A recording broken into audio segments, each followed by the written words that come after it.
Hello, everybody. This is Jay Colbert. I'd like to welcome everybody to today's SAVI Level 2 webinar where we'll be talking about SAVI's My Data tool.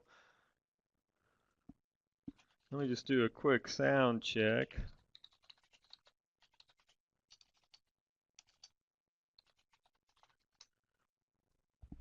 So if I typed in a little message there in the chat there, so great. So at least a few people here can hear me, so I'll take that as things are working. So let's go ahead and start talking about SAVI's Level 2 webinar today about my data. So here are our objectives today. So after the course today, you should be able to manually enter your own addresses into SAVI. We also will talk about uploading a file of addresses to SAVI. We will also talk about how you can enter additional details about your data beyond just address data to your data. We'll also talk about once we get our addresses uploaded, how do we view that data in a map and in a table. And then really the biggest value here of this tool is viewing your data with other SAVI data.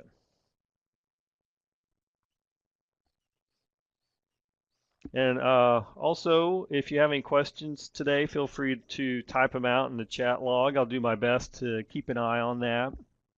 While I run the webinar, I'll keep an eye on the chat logs. If you have any questions, I'll try to answer them as we go along. So let's talk about the My Data tool itself.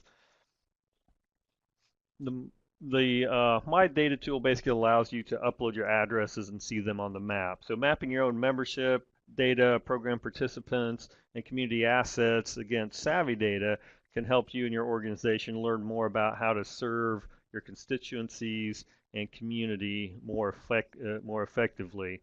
And it all goes back to that whole idea of geographic relationships. How do things relate to one another geographically? So what the tool allows you to do is to manually add addresses to SAVI. So this involves manually typing them in, which is fine if you just have a handful of addresses.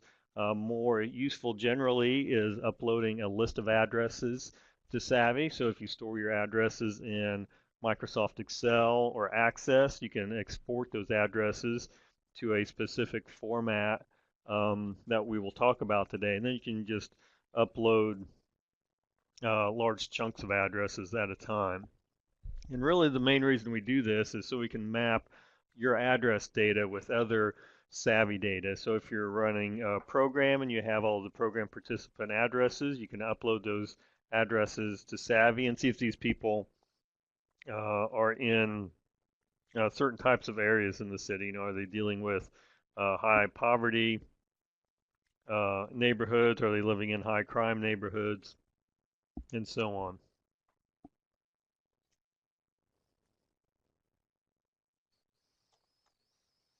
You can also, at the time that you upload your addresses, you can make your data public or private. So you can share maps, SAVI maps with other people, and then if you choose to make your data private, your addresses will not follow the map. If you choose to make it public, they will follow the map, and I'll show you how you control that during the webinar today.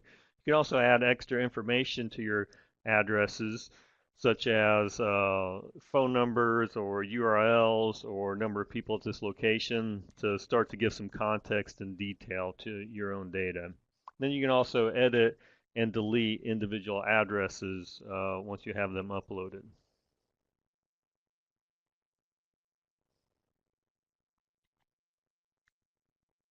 So let's talk about the geocoding process in general.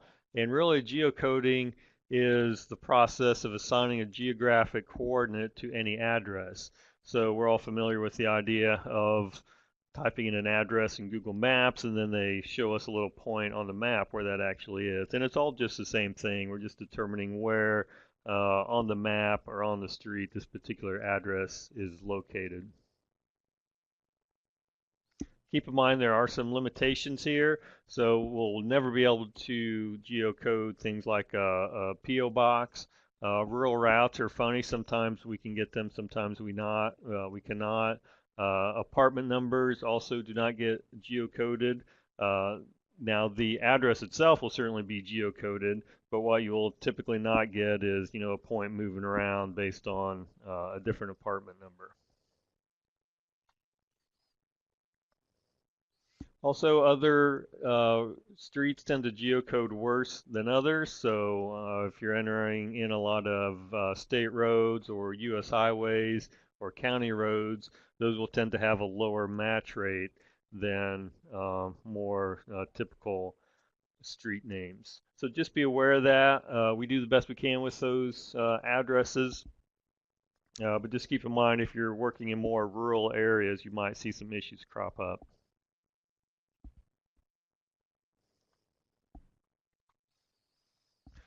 The My Data tool is one of those tools that you have to be registered to use Savvy, and you have to be logged in. So to use the tool, you would go to the Savvy homepage and you would click login. So if you're not logged in, you would see right here, it would say login. You would click login, enter in your login information, and then once you are logged in, you will see your login name here. And you have to know that to get to this tool, you have to hover over your login name, and then this menu will appear. And then you click on the My Data selection. Now once you click on the My Data selection, it will take you to the My Data tool,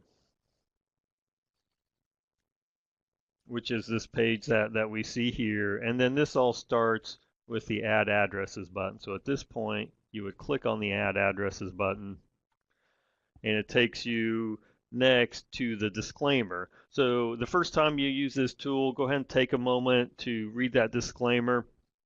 It has a little bit of information about privacy and whatnot. And really, what we're going for here is we don't want you to upload any sensitive information. So don't be uploading social security numbers, credit card numbers, and information like that, or health related information. Go ahead and keep that one to yourself. One of the things you can do is certainly add an ID number to the data that you're uploading, and then keep a file on your computer locally that maybe tells you some of that more sensitive information. So you still have a way to go back and forth, but go ahead and keep that information on your computer, that sensitive information.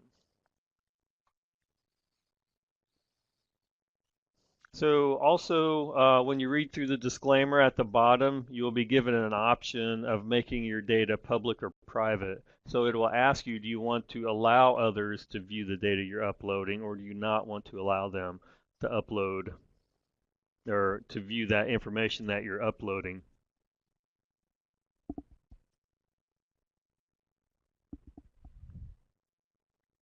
And so really when this matters is when you're viewing your data on the main Savvy map, and anytime you're viewing the map on Savvy on the main map page, you can copy that URL in the browser. You can email to somebody else to share the map, email to yourself as a way to keep a record of that map. And if at this point you choose to do not allow others to view that data, and you have addresses that you've uploaded that are visible on your map, that data will not follow with the map. And if you select allow other users to view the data, when you email that information, that map URL to somebody else, they will be able to see the addresses on the map. Now, even though you make that selection at the time you read the disclaimer, you can change it later on. So whether you're viewing your list of addresses in the My Data page, which is what you see here, you'll see the shared icon here. So this means it's being shared, this means it's not being shared, and to change it, you just have to click on it, and you can change it back and forth if you change your mind. And also, as you're viewing the addresses in the main map, as we see here, you will see the same icon there where you can change that privacy setting in the main map as well.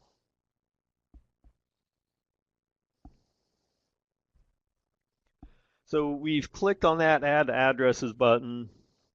We have read through the disclaimer, decide if we want to make the data public or private. Now we got to give Savvy a little bit more information before we start entering in addresses. So on the My Addresses page, you will give your group of addresses a name here. And then optionally, you can also give that group of addresses a name, I'm sorry, give that group of addresses a description. And then you have to tell us how you want to enter in the information.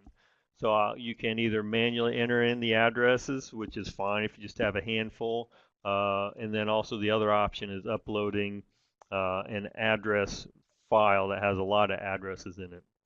Then you also have to choose an icon here. And when you have all those settings set, you're going to click the next button.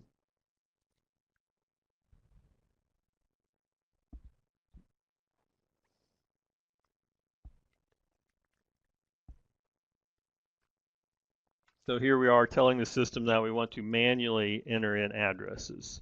So let's talk about how you actually enter those addresses manually.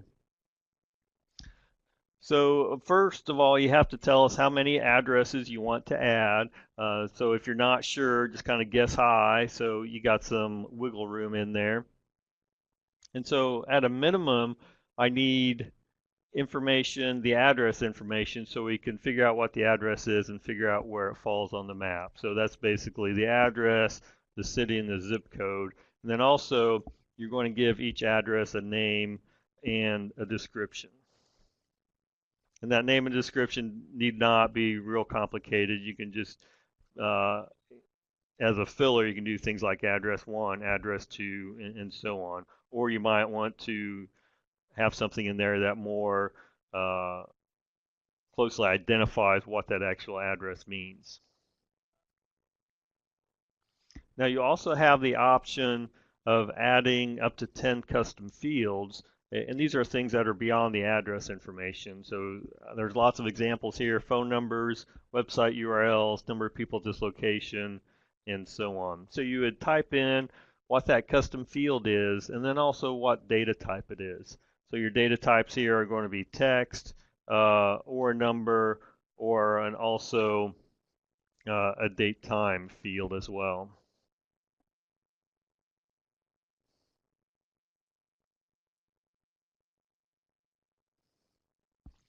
And later on, we'll also talk about how we add those custom fields to an address file that we upload.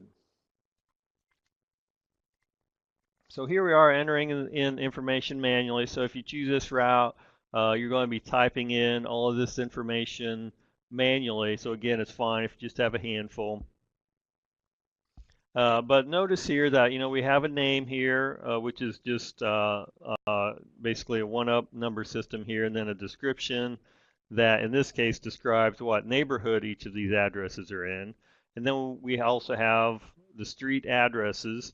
Now, when you get to the street addresses, do everything you can to make that address as complete as possible. So see, here we have north, west, and east information. And then we have the street and avenues on there. So make sure that this says 213 North Temple Avenue. The abbreviations are fine, but this is much better than just putting in 213 Temple, because maybe we don't know if it's north or south, maybe we don't know if it's avenue or street. So do your best to keep that street information as complete as possible. And then finally here we have the custom fields that we have added. So for example, property type, and then how long this house has been vacant. So really this is just a list of vacant houses, or in some cases, vacant lots.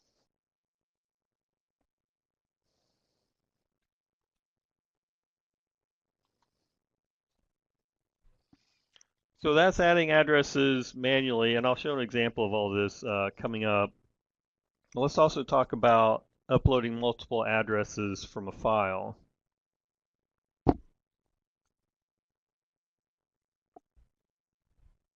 So the file that you actually upload is going to be a tab delimited text file, and you got to have these fields in here, and I think you got to have them in that order too. Now there's some step-by-step instructions in the help files, but I'm going to show you exactly how you do it.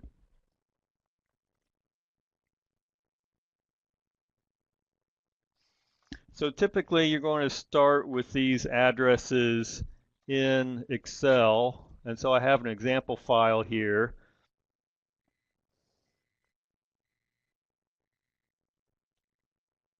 of our addresses. So I have my address information, the state, the zip, and I have some extra information in here, category and phone number. Now I got to get these guys in the right order, so I'm going to move these fields around a little bit.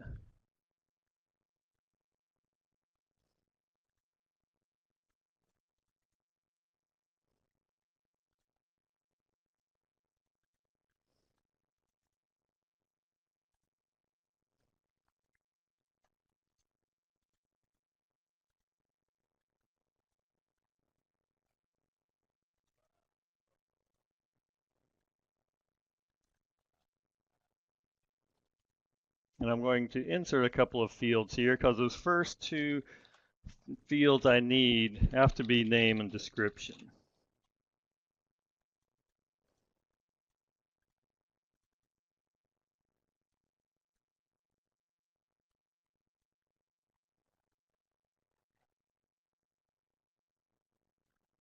Oh, I already had that name field in there, didn't I? Let me just use that for the name field.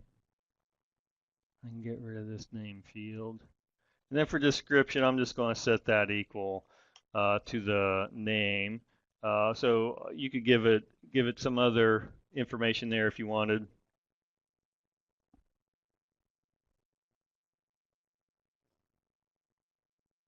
So now I have name and description. I have my address information in there. And I have some custom fields here as well with the category of what I'm uploading, the contact, and then also the phone number. So I'm going to save this. Now here's kind of the part you have to know. So when you save this, you're going to do it as a save as. So I click save as, and then the save as type here is a text tab delimited file, that the .txt. Now there's several .txt options here. The one you want is the text tab delimited option.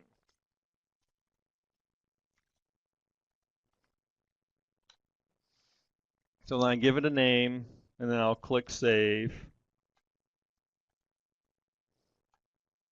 So now it's a text file. Now I'm going to close this, and I'll show you what that text file looks like. So I'll open this up in a notepad, a text editor program. And so it doesn't look very user-friendly. It's not like it is in Excel where it's all in columns and stuff. But this is how SAVI has to have that address when we upload it.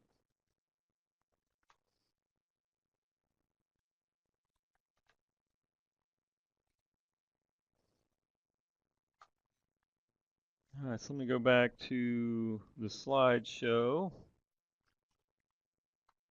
And the other thing I will mention about saving these files as a text file, I know it's not quite as straightforward as I wished it was. So, and I'm always happy to help you get these files formatted. And one thing that happens a lot, people just send me their Excel file, and then I can format it pretty quickly and just send you back the text file that you actually upload to SAVI. So if you ever find yourself in that situation, I'm always happy to help, and I can always just go ahead and format it for you and then return to you that formatted file. So here we see a little bit more information on that. So you could theoretically just type that information into Notepad, but you probably want to do that. You probably want to start in Excel or Access, and I can help if you have your addresses in Access. I can help you with that export routine as well. But here we see the fields that we have to have: name, description, street, city, and zip code. Plus your custom fields if you want to do that. And again, there's help files out there to show you how to do that as well.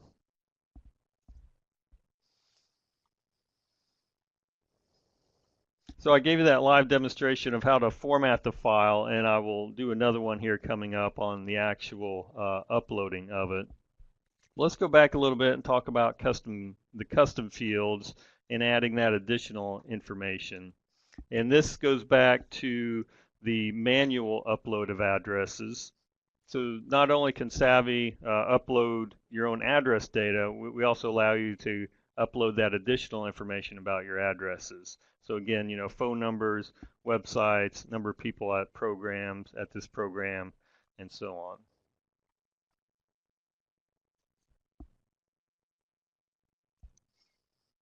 So again, you'll need to tell us what the data type is of the custom field you want to enter. So the example we saw was property type, and then how long vacant. So these are going to both be text examples, with that how long vacant being, 1 month, 2 weeks, 6 months, and so on.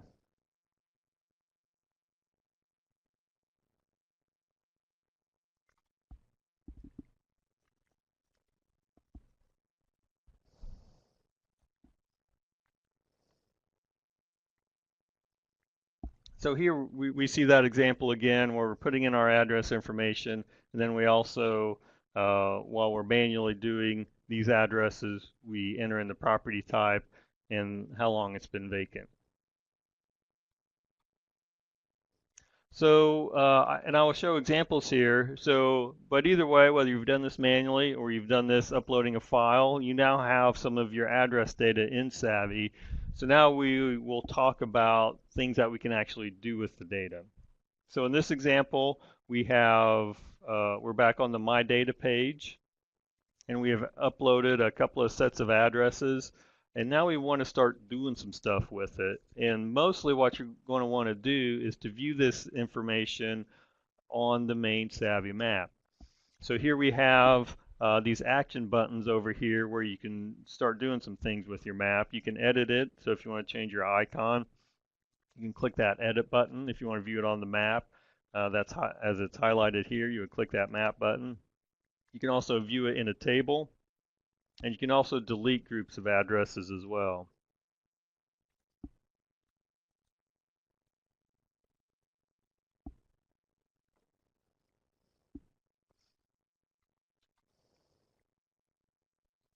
And so this is what it would look like with your addresses uploaded to SAVI. So it's just the main SAVI map. We don't have any vulnerability layers on this particular map, but sometimes this might be just all you need. So you can see all those points, how they fall on the map. You can click on the points to get the exact address, and if you have any custom data attached to that address, you also see that at that point as well. You can also view the information in a table by clicking the table icon. And really, this is just the same SAVI table that you've messed with before. So you can sort this table, you can filter the table. Some of the extra stuff that you get in this table is the longitude and latitude. So you can upload your addresses, have them geocoded in SAVI. We tell you what the longitude and latitude is. You can then download the table, and then you can upload that information back into another desktop GIS software and then map those points, or there are certain ways you can upload that information to Google Maps, and you can see those addresses on Google Maps as well.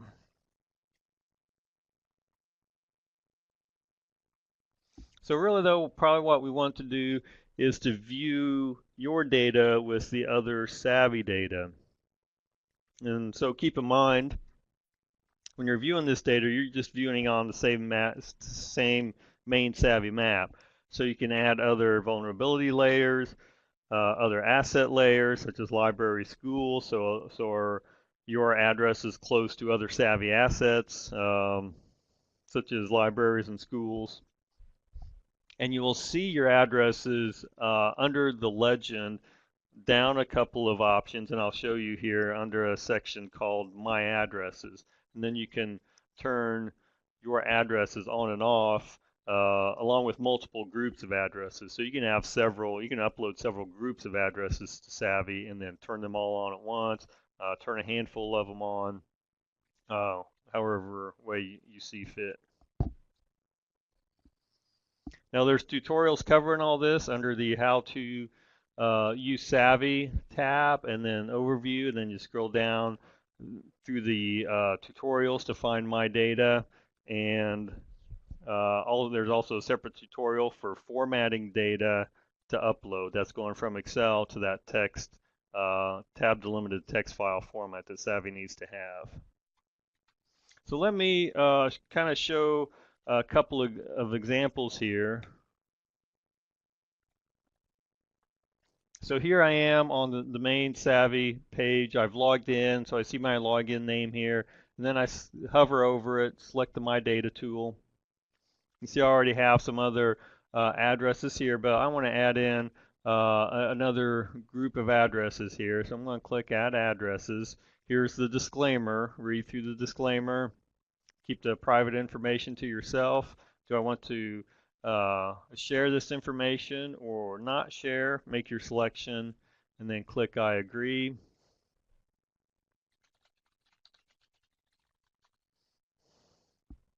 I can enter in a name for my addresses. In this example, I'll just do this manually and then select an icon here. And then click next, and I'll just do a couple of addresses.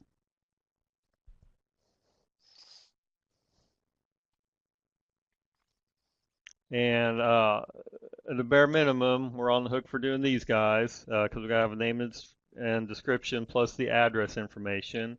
I can also enter in custom fields here.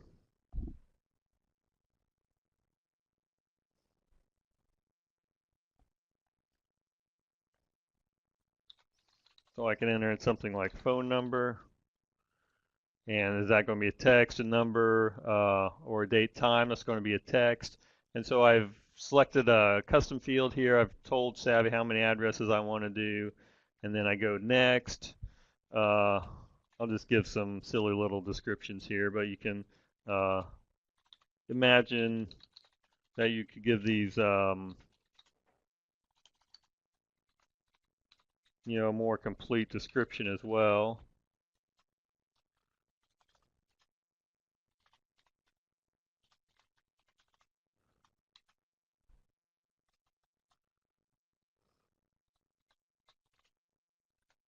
Let me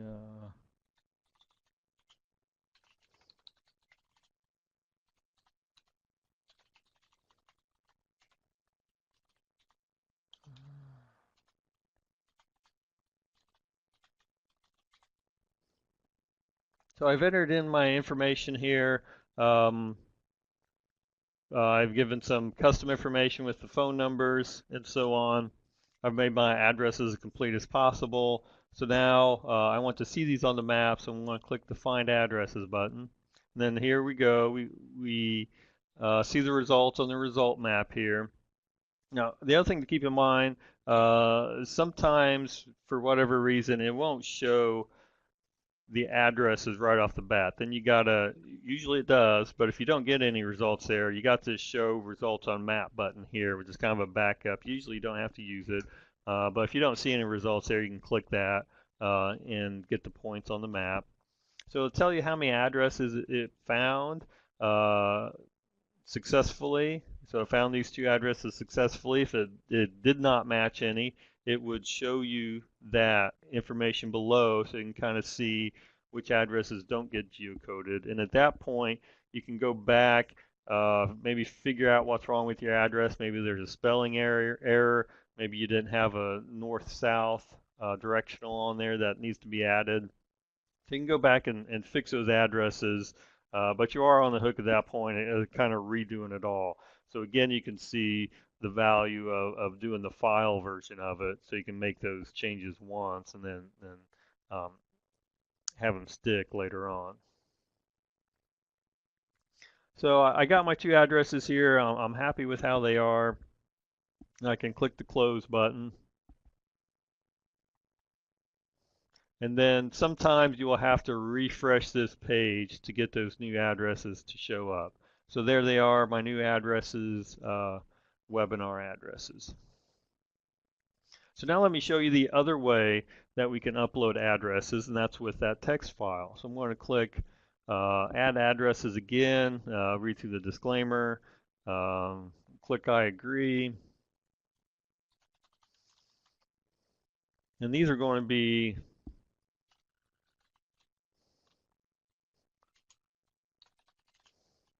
addresses I upload with a text file. So I gotta change my method to upload from a file, select another icon here, and click next. And now it's going to ask me where is that file. So I say choose file.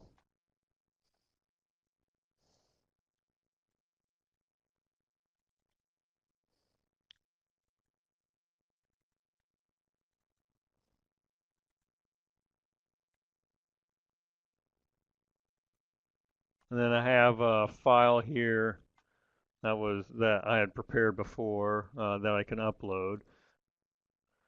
So I choose a file and I click next, and I'll think about it for a moment as it geocodes that list of addresses. And this works pretty good up until you get close to about 1,000 addresses. Um, and even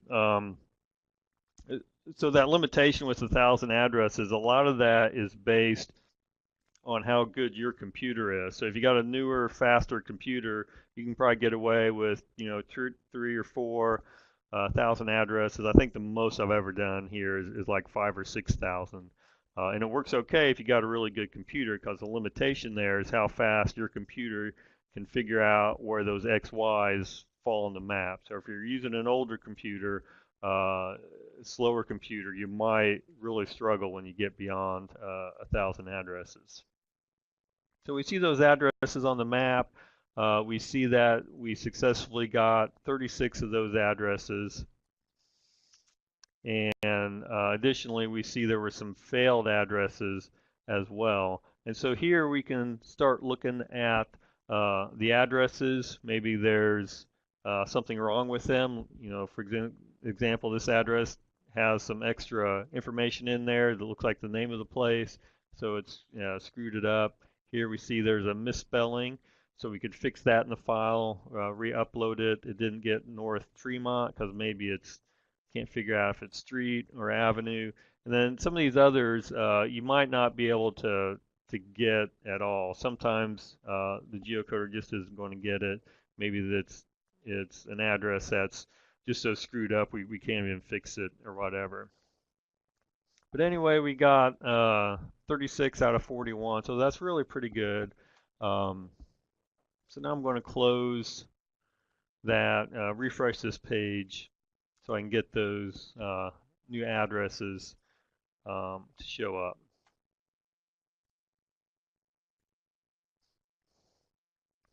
So now I've added a couple of groups of addresses, and I want to do something with them. So what I'm going to do is view them on the map. So I got this map action button here. So I'm going to go ahead and click that, and it's going to take me to the main SAVI map page.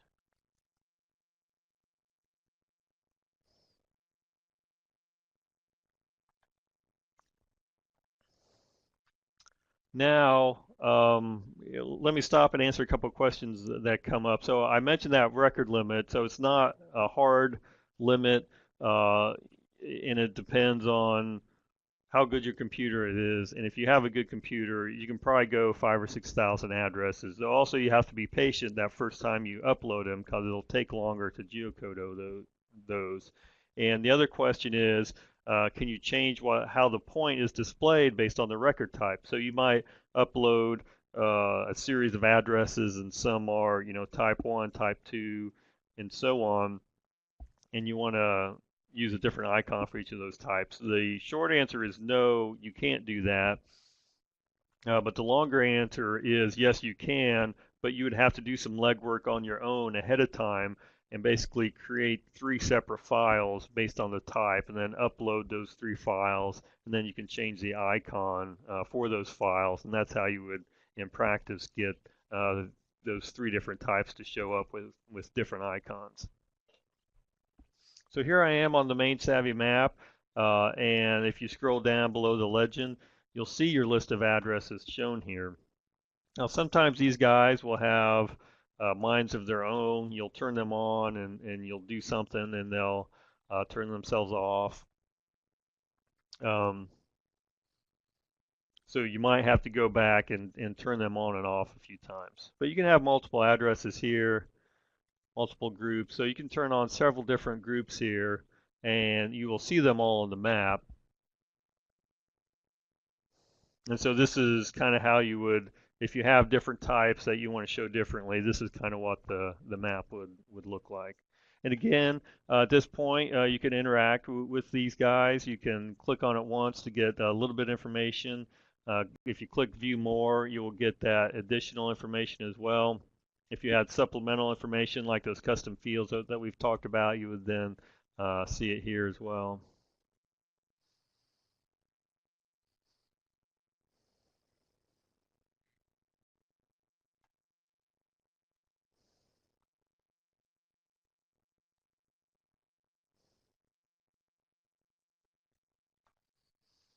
All right, so let me go back to the slideshow. So if you have any questions, type them out in the chat log there.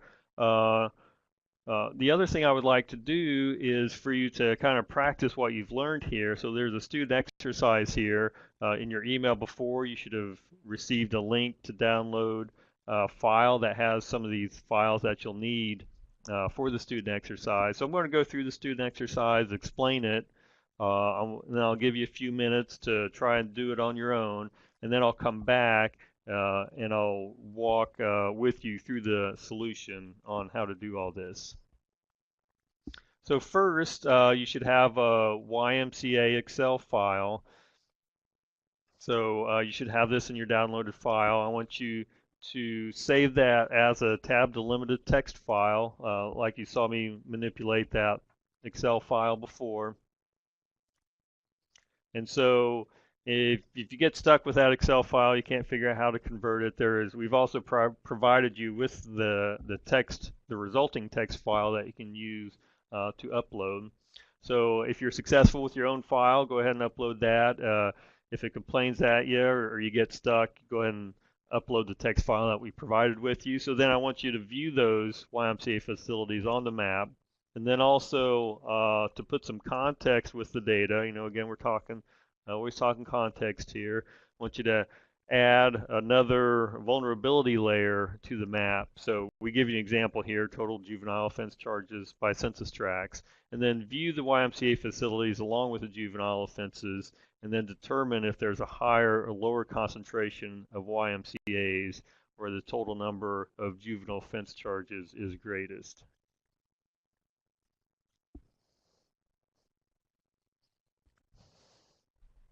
All right, so go ahead and try that. There is a question about where's the file. And the file, there's no attachment. I think now that might be a better way of doing it. But there's a link within that email to download the file. And then the other question is the total juvenile offense charges by census tracts in SAVI. And yes, that data is available by census tracts.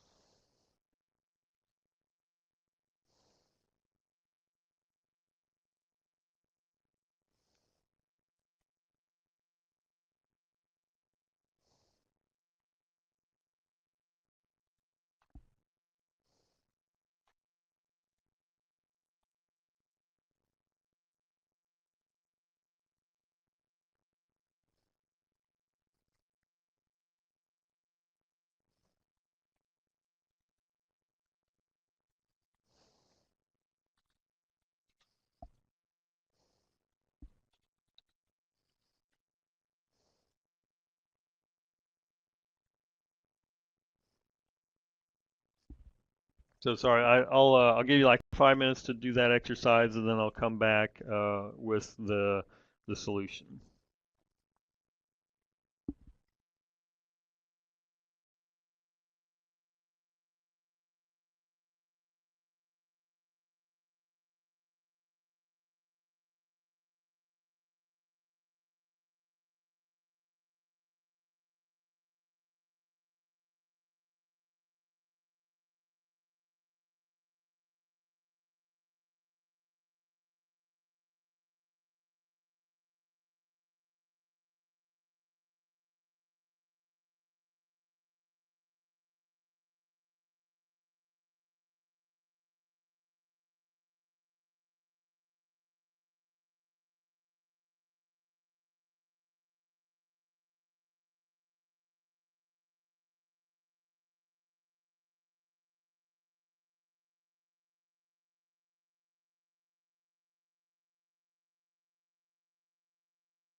And you know what? I was just looking at that email, and I don't think anybody got the link for the file.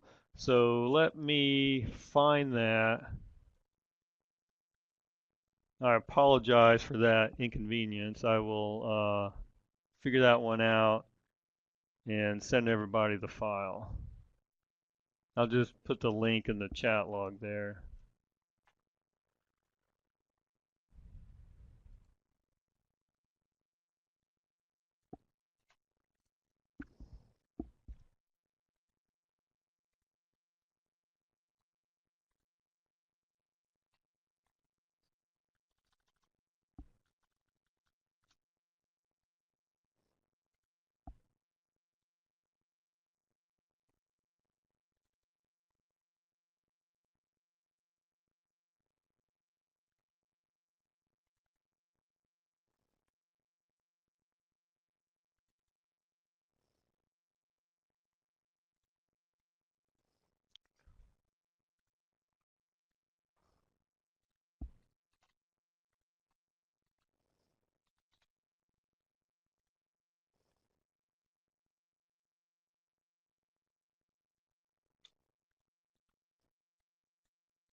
There we go.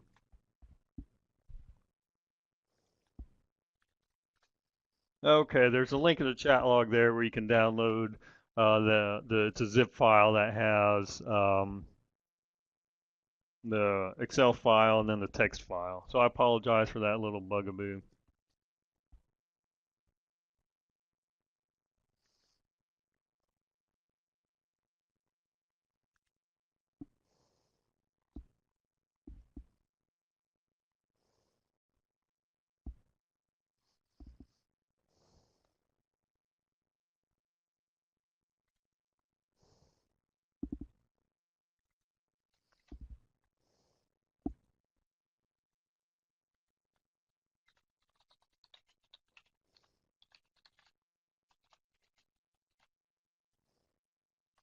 And while I'm at it, I also went ahead and added the link to the course evaluation as well. So grab those files, see if you can get through that exercise. I'll give you about 5 minutes or so, and then I'll come back and walk through the solution. And also, if you remember nothing else, just remember that if you're trying to use this tool days or weeks down the road and you're having trouble, feel free to call or email, and we're always happy to help you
All right. Well, hopefully people have some luck on trying to figure out that exercise.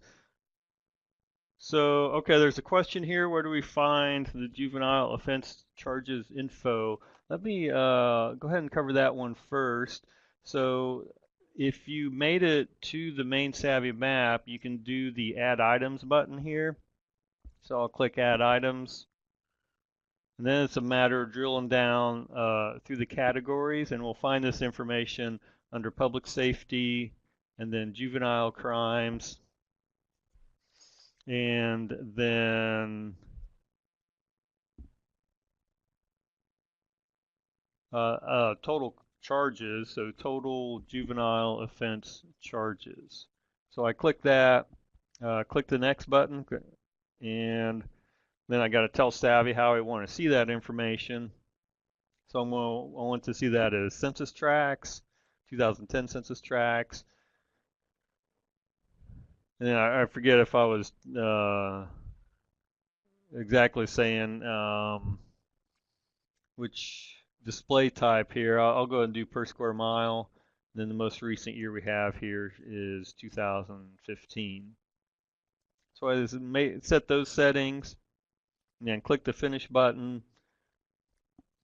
and it'll take me back to the map.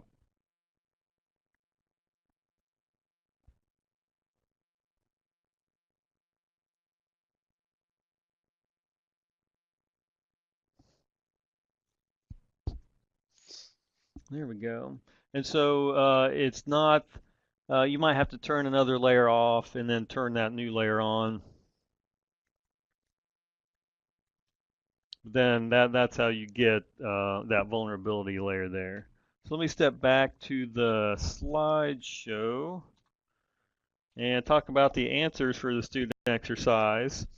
So we start with that YMCA file in Excel, and then we save that as, we might have to manipulate where the columns are, what order they're in, and then we save it as a tab delimited text file. And we go to the go back to the Savvy website, and remember, you might have to hover over your login name and select the My Data tool. And that brings us to the uploading address routine. So we got to read through that disclaimer, click agree, give our group of addresses a name. And in this example, we're going to do this as uploading addresses from a file, and then we click next, and then we have to tell Savvy which file we're going to use. So click browse, navigate to your file, and then click open, and then click next.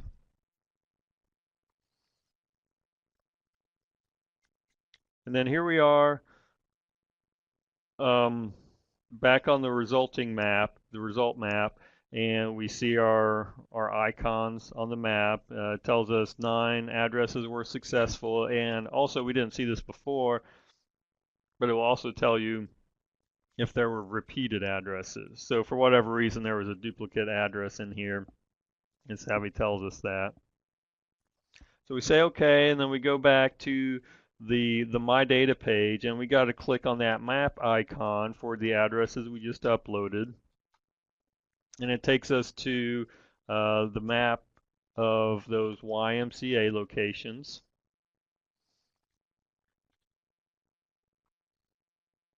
And then lastly, we want to add that juvenile justice data in there. So in this example, it takes us back to the Select Data tab, but also we saw just a moment ago, you also have this Add Items button on the map page itself. So that's kind of one shortcut you can do. But either way, it takes us to the Select Data tree where we drill down through the categories and eventually find that total juvenile offense charges category. So we click that, click Update Selected Items, tell Savvy how we want to view it. So in this example, we did just a count of charges as opposed to the per square mile that I picked. And so if you're doing this on the Select Data page, you'll have to click that Map button there. And then here we are, our final solution. So Our answer to the question is it looks like there's fewer YMCA's where there's higher concentrations of juvenile crime. So in these darker areas that they represent more juvenile crime, and there's no YMCA's right in those locations. So perhaps if you believe that YMCA's are going to lower juvenile crime, maybe that's one of those places you would want to place a new YMCA or perhaps some other type of youth program.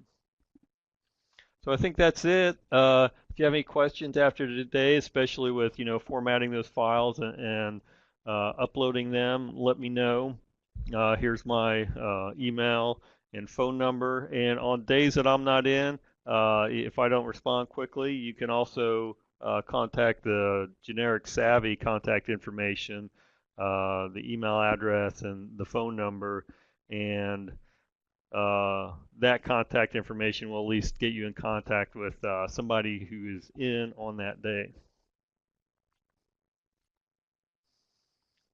Oh, and we're on Facebook and Twitter now, so sign up and you'll get notifications there of SAVI news and SAVI classes that are getting on the schedule. And so the last thing I'll ask is that you fill out that course evaluation form. So if you just click on that link and fill out the course evaluation, we'll appreciate whatever feedback that you leave us.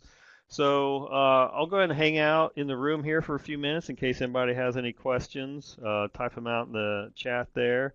And other than that, I'd like to thank everybody for attending today, and I hope to hear from you in the future. Bye.